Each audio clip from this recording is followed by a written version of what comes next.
अब बताइए, हिंदू हिंदू हिंदू हिंदू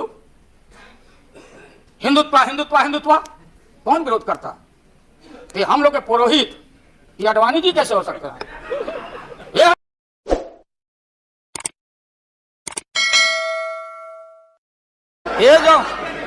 ये जो मन है मानता नहीं।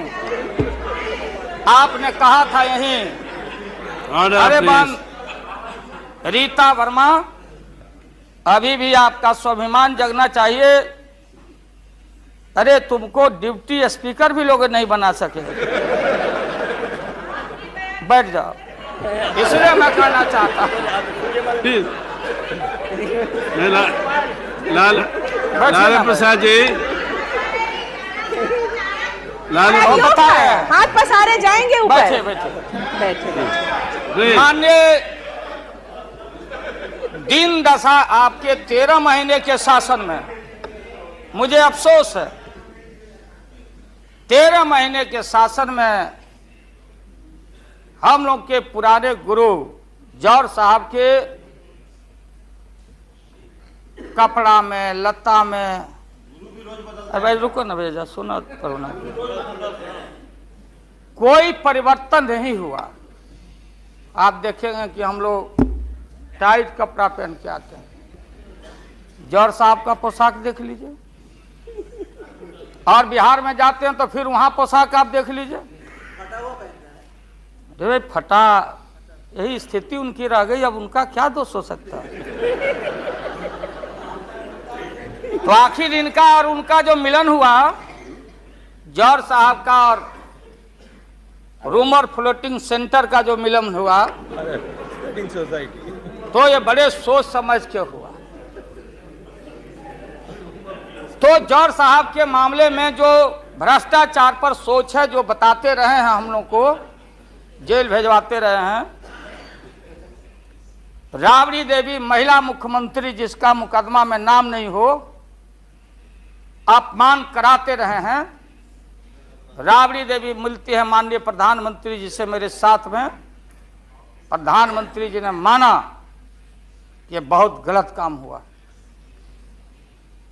तो मैं फिर आऊंगा। आपने कहा था कि दुनिया का सबसे बड़ा स्काम है पशुपालन स्काम।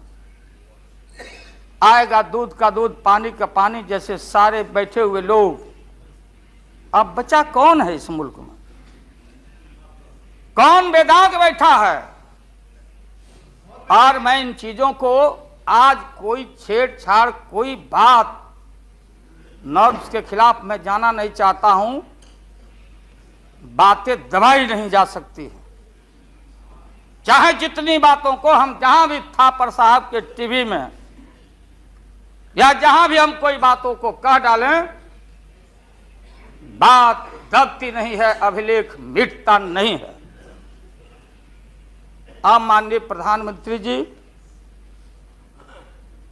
आपने चिंता जताई और इतिहास को, अडवाणी जी, गृह मंत्री जी ने गृह को खराब किया है। आपका जो गृह है उन्होंने खराब किया है, और आप मतवाले की तरह, आपका ज्यादा दोष नहीं है। मैं किसी को अपमान करने के लिए नहीं कहता हूं। मैं जन्म लिया था फुलवरिया गांव, गोपालगंज में, फुलवरिया गांव में। तो हम लोग को मालूम नहीं कि हमारे भविष्य में क्या लिखा है। तो ये गोसाई लोग एक ऐसा रखते थे पशु, बैल, आंख पर मासा है, पीठ पर पैर है, बहुत छोटा नाटा है, जिसको नादिया बोलते उत्तर प्रदेश में। हम लोग अपने यहां बसहा बैल बोलते। भोला बाबा, शंकर बाबा का अवतार माने बसहा बैल। और वो जो गोसाई है, कपड़ा उपड़ा उड़ा के और हजारों चित्ती कौड़ी उसमें साट के रखता, गेरुआ बस्तर पहन लेता। और हमारे साधु लोग जो ये बैठे हैं, देखिए यार, इसी रूप में रहता। वो बेचारा गरीब है, वो लेके गांव गांव घूमता। मेरे गांव चला आया मेरे पास, मेरी माँ बैठा दी ओरी के नीचे खपड़ा घर के, देखो बाबा दिखवा दो मेरे बेटे के भाग में क्या लिखा हुआ। ये हम ही अकेले नहीं, लाखों लोग जो गांव से आते उनको इन बातों की जानकारी है। अब वो गोसाई बाबा दोनों हाथ को मुट्ठी बांध के आगे करते कि इसमें नौकरी मिलेगा कि नहीं या इसमें नहीं मिलेगा। तो दोनों मुट्ठी जब आगे करता तो गोसाई बाबा बोलता, बोलो भोला, देखो देखो इसके हाथ में क्या लिखा है। तब बैल का स्वभाव है बसहा का कि जब मुट्ठी बढ़ाइएगा तो समझेगा कि कुछ खाने को दे रहा है, तो कभी बाएं में कभी दाएं में सूंघता। आज जब वो भोला बाबा समझ जाता, चेतनशील है कि हमको ठग रहा है गोसाई, तो बोलते रहता, पीठ ठोकते रहता, नहीं आता है सूंघने के लिए हाथ मुट्ठी। तब गोसाई पीछे से खोदता,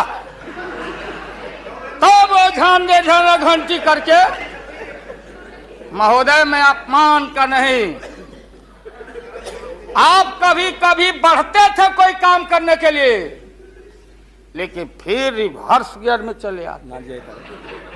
जो नादिया का हाल रहा वही 13 साल में आपको नागपुर ने और एलआईओ ने हाल करके आपका रखा।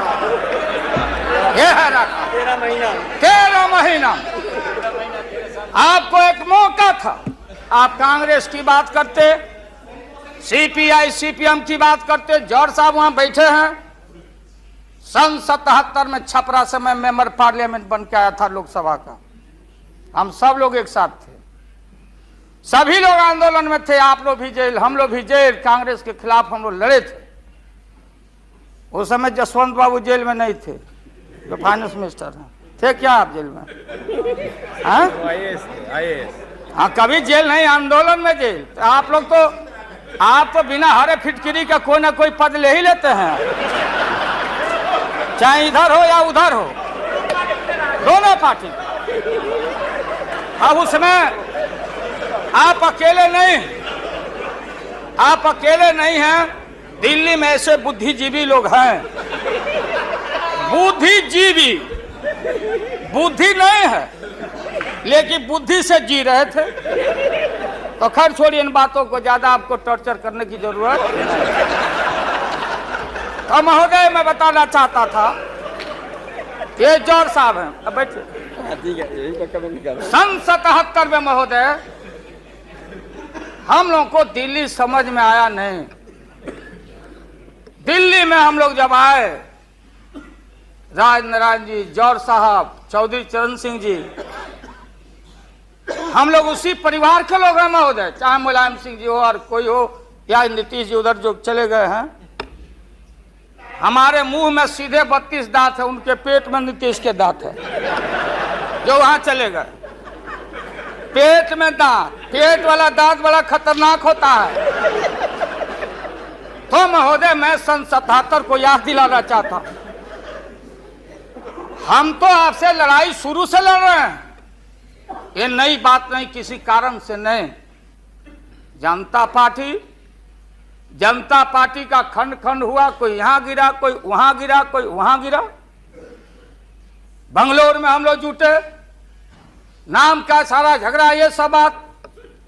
लेकिन सन 77 के सत्ता को हम लोगों ने लात मारा था। क्यों मारा? हम सत्ता के भूखे नहीं हैं। हमने उस सवाल को उठाया था। अरे नए नए आप आए हैं, मुझे अफसोस है कि आप लोग जा रहे हो इन लोगों की वजह से। सन 77 में दोहरी सदस्यता का सवाल उठाया गया था मजबूती से हम लोग के द्वारा कि अगर आरएसएस में रहना है। जौहर साहब भी बोलते थे, छाती पर हाथ रख के बोले, यही उठाए थे। हम तो लोग नए थे, हम लोगों ने कहा था या तो आरएसएस में रहिए या तो जनता पार्टी में रहिए, दोहरी सदस्यता नहीं चलेगा इस मुल्क में। और देश के सेकुलर कैरेक्टर और फाउंडेशन को हम लात नहीं मारेंगे। आपको याद होगा, इसलिए हम लोग टूटे और हम लोगों ने नारा दिया, चरण नहीं तो चुनाव। और हम लोग चुनाव में गए। चुनाव में गए, हमारी लड़ाई आपसे है। आपने कहा अब बताइए, हिंदू हिंदू हिंदू हिंदू हिंदुत्व हिंदुत्व हिंदुत्व, कौन विरोध करता? तो हम लोग के पुरोहित ये अडवाणी जी कैसे हो सकते हैं? ये हमारे पंडित कैसे हो सकते हैं? हम पंडित से पूजा कराते हैं। हमारी मां बहन गांव गए सारे लोग, ये ठेका आपने कैसे ले लिया? आज इस देश का सेकुलर कैरेक्टर सेकुलरिज्म है, इसलिए राबड़ी देवी गांव की बेटी मुख्यमंत्री बनती है। देश की एकता अखंडता, जब भारी नाक पर पानी आया तो हमने कहा मीडिया के लोगों को, महोदय, लोगों ने पूछा कि क्या करोगे?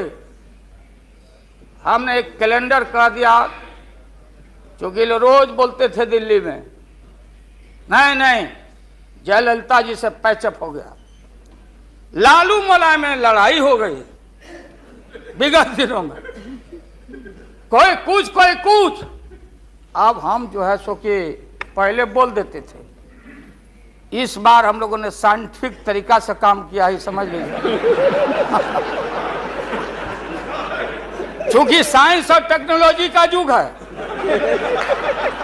आप डंडा पहना छोड़ के अग्नि में प्रवेश कर गए हैं, अब पोखरन में, तो हम लोग भी अब साइंटिफिक तरीका का इस्तेमाल किया है। और अगर तुम लोग नए हो तो सब्सक्राइब करो, वो जो लाल वाला बटन है उस पर कुछ भी फेंक के मारो, ये माइक फेंक के मारो, ये कैमरा फेंक के मारो, मैंने उल्टा बोल दिया लेकिन मुझे फर्क नहीं पड़ता है, बस सब्सक्राइब करो, मुझे नहीं पता।